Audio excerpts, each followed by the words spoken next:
Torej, ves demokratični svet si zadnje leto zelo prizadeva za to, da bi organizirali kar se da veliko konferenc, na kateri bi razpravljali ali pa dorekli nekatera ključna vprašanja z poučevanjem zgodovine, tudi tiste zgodovine, temne plati naše zgodovine. Prireja se vrsto mednarodnih konferenc na temo, kako učiti kršitve človekovih pravic v okviru totalitarnih režimov, ki jih je Evropa preživela v prejšnjem stoletju. Vse skoraj ali pa velika večina držav je ustanovila podobne centre kot slovenska prejšnja vlada, to je Center za narodno spravo.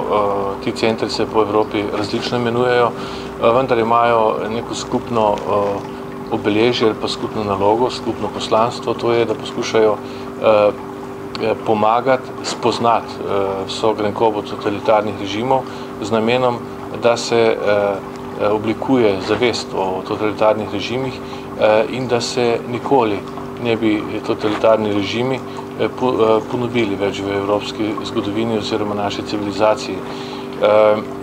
Seveda molk ne prispeva k ničemur, zaradi tega so po Evropi vrsto konferenc, mednarodnih konferenc na to temo in ena izmed njih bo konec tedna v Estoniji, kjer bomo poskušali pojasniti, kako učiti, kako približati te neprijetne teme mladim, zlasti v okviru izobraževanja.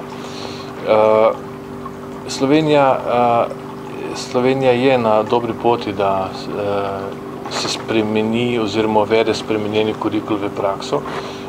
V prejšnjem mandatu smo spremenili kurikul, uvedli tudi te teme.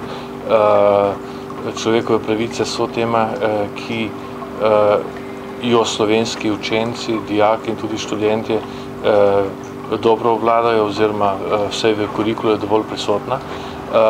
Vendar vse skupaj ni dovolj. Najprej se mora kurikul tudi v praksi uvesti. Ta hip je minister za šolstvo vse spremenjene učne načrte dal v predal in vprašanje je, kdaj bodo uveljavljeni v praksi.